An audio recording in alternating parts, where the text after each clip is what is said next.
Stranded on a deserted island, you've got a lot to handle. Sourcing food, finding water, building a shelter, making fire, and signaling for help. Sounds impossible for one person, right?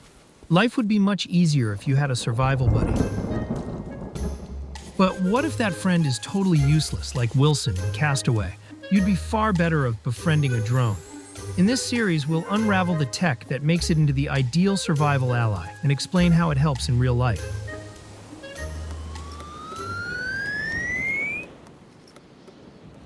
A proper shelter where you can rest is key to conserving energy. Picking the right spot helps protect you from heat stroke or hypothermia as a result of harsh weather conditions like rain, wind, or extreme temperatures.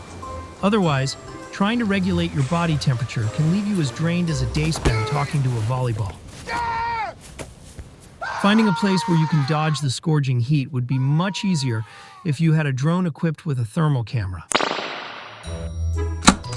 So we're going to use this drone with a thermal camera to look for a nice place to build a shelter.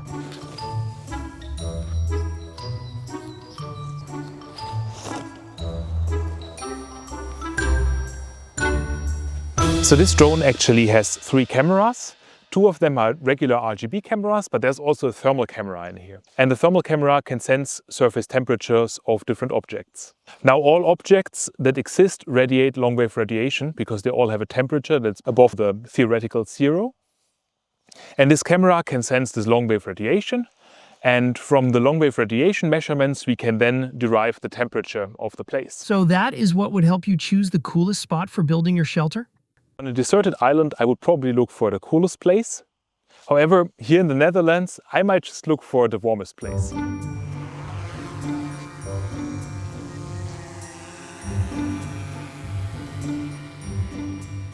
So on my remote control, we have a color scale that indicates the different temperatures. And the tree canopies, because they're cold, we usually indicate them in blue or black or some dark color.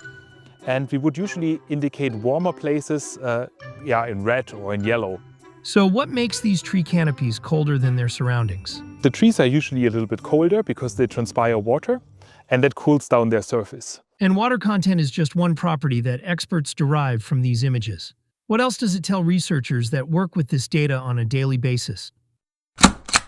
It tells you a lot of things, particularly when you have a UAV data over forest. You can, for example, distinguish between healthy and unhealthy, even individual trees. Can be water stress, can be heat stress. You can identify trees under effect of some disturbance like pests, and it very much helps forest manager or authorities to come up with a mitigation plan to help these individual trees.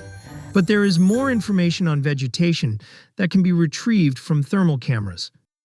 The focus mainly was in visible and shortwave infrared over the past decades, and the recent technology led us to more and more focus on thermal infrared part of the spectrum, because it shows more chemical properties, cellulose, cutin, some strange chemical properties that before focusing on thermal infrared remote sensing, I never heard of it. But they are essential for vegetation cover.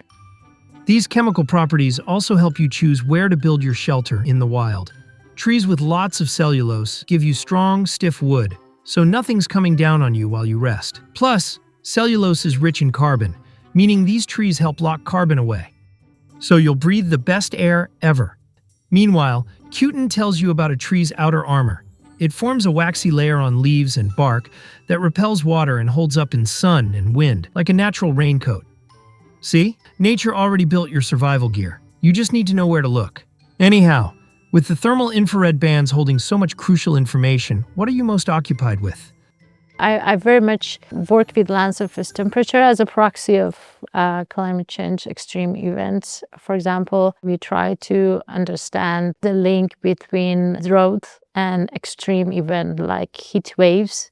What is the impact of these events on primary productivity using land surface temperature as a proxy of extreme event. But the impact of such extreme events is not always immediate, right? So, how do you know when to fly your drone for collecting data? When it comes to understanding the long-term impact of the climate change, for sure satellite products are the best available data to be used. But when, for example, the spatial resolution is very much important for me, UAV data is the best for my study and research. So it depends on the objective of your work. And what would you recommend for our survival situation? Our island is not very much big, so I think UAV would be the best item. Well, let's check how Florian is going with his search for his perfect shelter then. Yeah. So this one is a little bit warmer than the rest. Maybe it's a bit drier. Let's just take the GPS coordinates and walk there.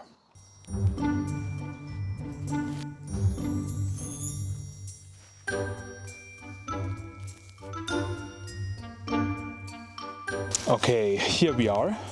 I think I could see myself live here. You know, we always thought that the drone is just for monitoring biodiversity, forest, but you hear funny things these days. I totally get you. I also thought we were just using the drone to illustrate its use in a survival situation, but this is no longer survival. This is glamping.